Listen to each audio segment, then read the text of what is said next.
طاهر. شو علاج الجيوب الأنفية والشخير؟ علاج نهائي؟ ما في علاج نهائي. هلا الجيوب الأنفية شيء والشخير شيء. الجيوب الأنفية تحسس بالأنف، يعني هو عبارة عن تحسس بالأنف، وقد تصير في عندك زوائد لحمية أو ضخامة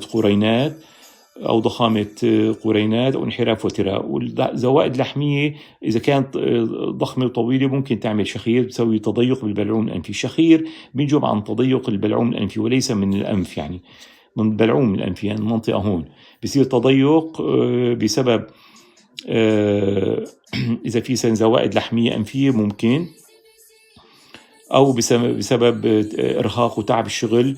ممكن واحد يصير ارتخاء بعضلات الرقبة ويصير تضيق، أو إذا مخدة مي مريحة وعامل انحناء أثناء النوم، منحني الرأس لقدام هذا بيسوي تضيق بالبلعوم الأنفي، بيعمل شخير. إضافة طبعا البدانة بتسوي كمان تراكم شحوم وتعمل شخير يعني. بالنسبة للجيوب الأنفية العلاج الحساسية نفسها بالمضادات الحساسية، حبوب مضادة الحساسية، لوراتيدين، كلاريتين، وبخاخ كورتيزون. وإذا زوائد لحمية بدها استئصال. أما الشخير حسب الأسباب ذكرتها يعني، وممكن ما تروح يعني تماما.